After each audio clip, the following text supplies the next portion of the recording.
There is a specific kind of silence that shows up on the first Monday morning after retirement. Not the silence of an empty house. The silence of an empty identity. For 40 years, someone asks you what you do, and you have an answer ready before they finish the question. Then one day, the answer disappears. The alarm doesn't go off. The phone doesn't ring with the usual urgency. You sit at the kitchen table with your coffee, and for the first time in decades, no one needs you to be anywhere. Most people think this moment feels like freedom. For a strange, quiet number of people, it feels like disappearing. And here's the thing almost nobody tells you before you get here: the danger of this new chapter was never really about having too much free time. It was about losing the structure that used to organize your thinking, your self-worth, and your sense of forward motion. When that structure vanishes, the mind doesn't just relax. Left without direction, it can start to shrink. So today, we're not just going to hand you a list of 13 hobbies to fill your calendar. We're going to go underneath that, into why certain activities keep a mind sharp and a life meaningful after 60, while others quietly let a person fade. By the end of this, you'll understand the psychology of what actually keeps a human being growing in the second half of life, and you'll know exactly which kinds of engagement rebuild the parts of you that a career, a title, or a routine used to hold together. Let's start with a truth that sounds obvious but is rarely understood at the level it deserves: the mind is not a static thing you either have or lose. It is closer to a living structure, like a muscle, like a garden, like a fire. It needs fuel, it needs use, and more than anything, it needs a reason to stay awake. When people say someone's mind went after retirement, what usually happened wasn't decline in the biological sense, it was withdrawal. The mind stopped being called upon. And a mind that isn't called upon starts to believe it isn't needed. This is where the ego quietly enters the picture, and this is important, because most people misunderstand what the ego actually is. It's not vanity. It's not arrogance. The ego, in its simplest form, is the story you tell yourself about who you are. For most of adult life, that story gets written mostly through roles: provider, manager, parent, expert, the person who fixes things, the person others rely on. When retirement removes the role, it doesn't just remove income or routine. It removes the evidence the ego was using to prove your worth. And this is precisely why some people struggle so deeply in this stage, while others seem to bloom. The ones who struggle are still trying to replace the role, chasing busyness, chasing status, chasing something that makes them feel needed again in the old way. The ones who bloom are doing something quieter and far more powerful. They are slowly shifting their sense of worth away from what they produce and toward who they are becoming. That shift, from performance to presence, is, in many ways, the real work of this stage of life. Everything we're about to walk through is really in service of that one shift. So let's begin with the first and perhaps most underestimated hobby: reading, deliberately and widely. Not scrolling. Not skimming headlines. Actual, sustained reading, a book that asks something of your attention for 30, 60, 90 minutes. There is a reason reading has survived every technological shift for centuries. It is one of the only activities that forces the mind to build and hold complex structures in real time.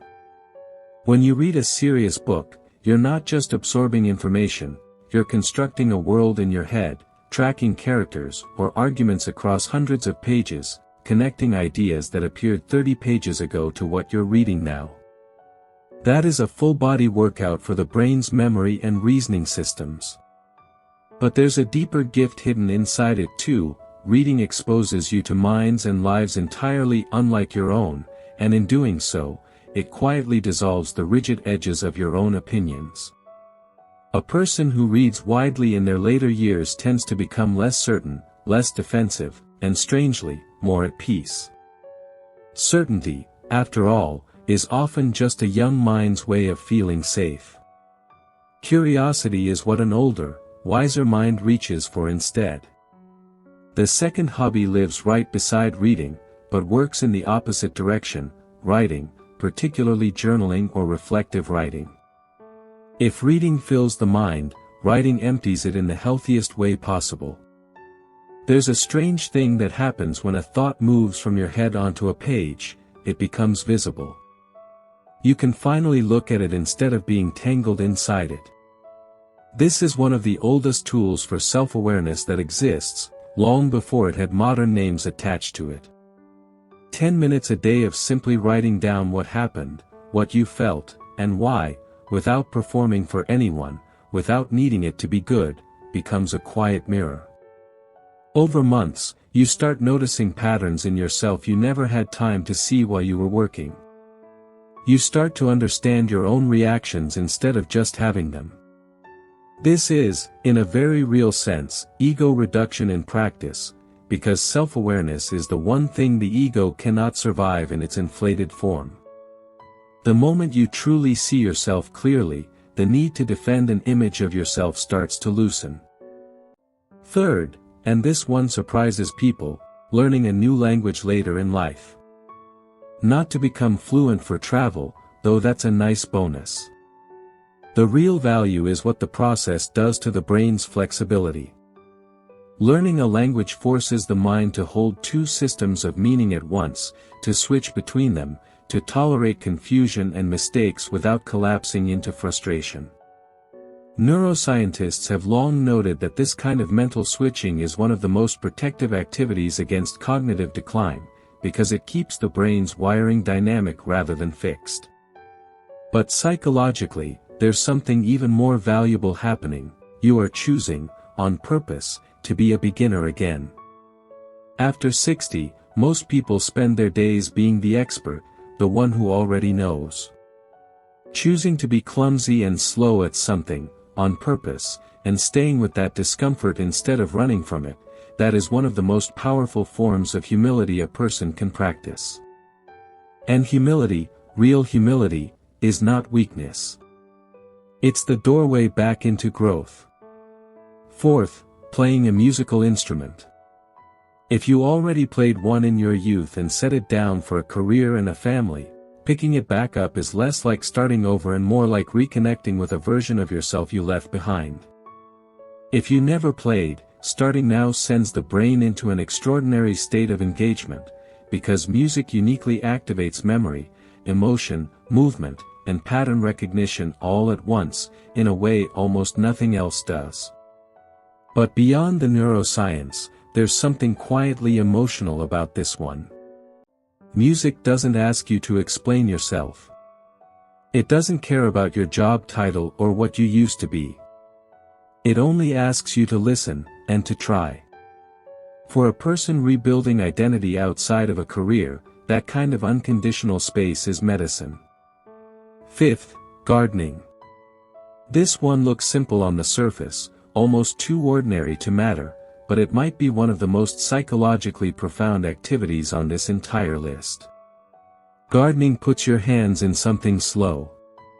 It teaches patience in an age that has almost erased patience from human experience. A seed does not respond to urgency. It does not care how badly you want results today. It grows on its own timeline, and your only job is consistent, quiet care.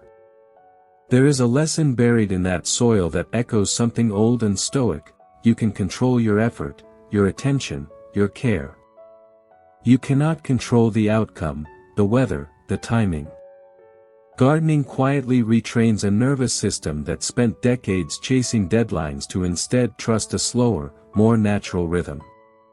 And there's real, physical reward too: sunlight, movement, the simple dignity of watching something you tended actually grow.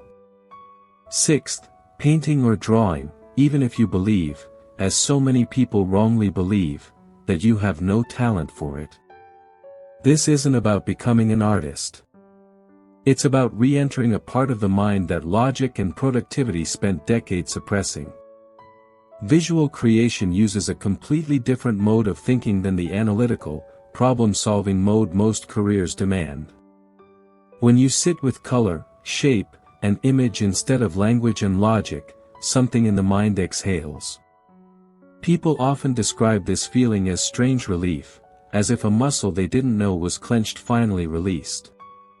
And because there's no right answer in painting the way there is in a spreadsheet or a business decision, it becomes a rare space where you are allowed to simply explore, without performance, without correction, without anyone grading you.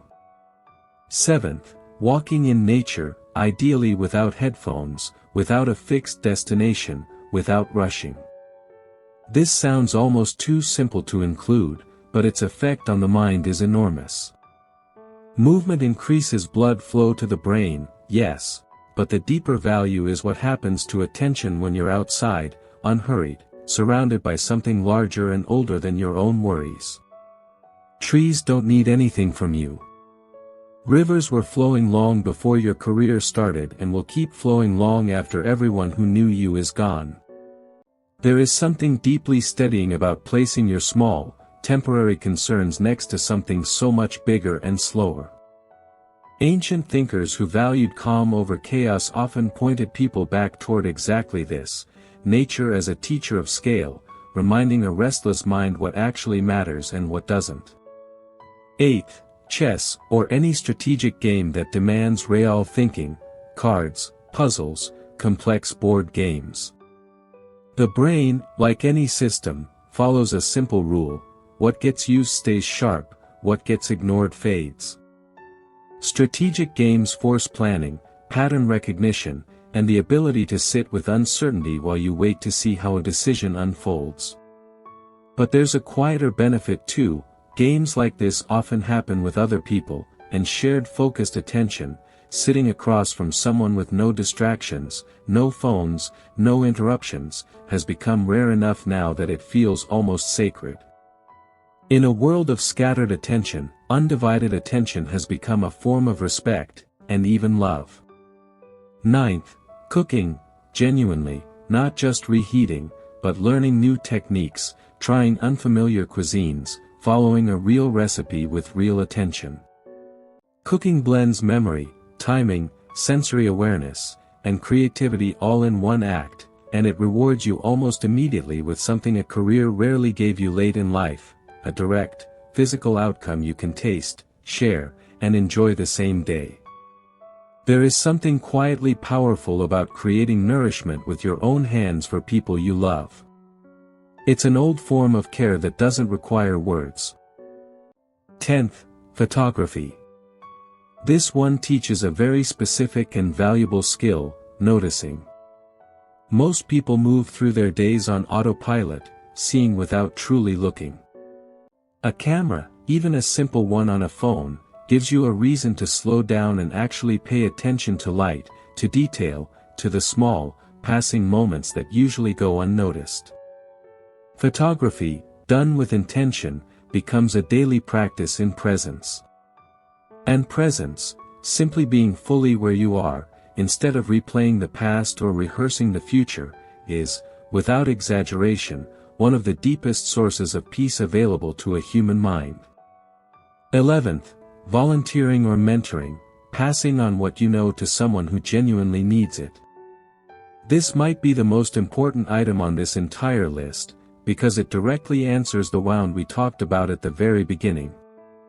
Remember, the crisis of this stage of life often isn't free time, it's the loss of being needed. Mentoring restores that in the healthiest possible form, because it's no longer tied to a paycheck or a performance review. It becomes pure. You share what decades of living taught you, simply because it might help someone else avoid the mistakes you made. There is a specific kind of dignity in this that nothing else fully replicates. You stop being someone whose value depends on production, and become someone whose value lies in wisdom freely given. That is a profoundly different, and far more durable, source of self-worth. 12th, working with your hands, woodworking, repair, building, any craft where you start with raw material and end with something whole. In a lifetime spent mostly solving abstract problems, emails, meetings, numbers on a screen, there is something almost healing about a task with a visible beginning, middle, and end. You cut the wood, you shape it, you sand it, and by evening, there is a finished object sitting in front of you that didn't exist that morning. Modern life has quietly stolen this kind of tangible completion from most people. Reclaiming it, even in small projects, restores a basic human satisfaction that spreadsheets and meetings never could. 13th, and in many ways the quiet foundation beneath everything else, mindful movement, yoga, tai chi, or simply slow, intentional stretching paired with deep breathing. This isn't about flexibility or fitness alone. It's about reconnecting the mind to the body after decades of treating the body like a machine that just needed to keep functioning until the workday ended. Slow, conscious movement teaches you to notice tension before it becomes pain, to notice emotion before it becomes reaction. And this, more than almost anything else on this list, is where real self-mastery quietly begins, not in dramatic breakthroughs, but in the small, daily practice of noticing yourself clearly, breath by breath. Now, here is the thread that ties all 13 of these together, and it's worth sitting with for a moment. None of these activities are really about staying busy. Busyness was the trap of the working years, filling time to avoid facing yourself. What every single one of these hobbies actually does is something much quieter and more important. They each, in their own way, hand a small piece of your identity back to you, instead of leaving it dependent on a job title, a paycheck, or other people's approval. Reading builds understanding. Writing builds self-awareness. Language and games build mental flexibility. Music, painting, and photography build presence. Gardening, walking, and movement build patience and peace with things outside your control. Cooking and craftsmanship build the simple, ancient dignity of making something real. And mentoring gives your entire life's accumulated experience somewhere honest to go. This is really what a meaningful life after 60 comes down to, not chasing the identity you used to have, but slowly, gently building a new one, rooted in something the years cannot take away. A title can be taken. A role can end. But a mind that stays curious, a heart that stays open, and hands that stay busy creating something worthwhile, that is a kind of wealth no retirement can touch. If there's one thing worth remembering after everything we've just walked through, it's this: the years after 60 are not the closing chapter of your story, waiting quietly for an ending. They are, for the mind and the spirit both, a genuine second beginning, if you choose to meet them awake, rather than waiting them out. The mind that stays engaged doesn't just survive this stage of life. It deepens. It softens. It sees more clearly than it ever did while it was busy chasing everything else. So, wherever you are in this stage of life, whether you're standing right at its edge, or already a few years into it, pick just one of these 13. Not all 13. Just one. Start small, start honestly, and give it real attention this week. If this gave you something to think about, consider subscribing. There's more like this coming. And I'd genuinely love to know, in the comments below, which one of these 13 speaks to you the most right now, and which one are you actually going to try first?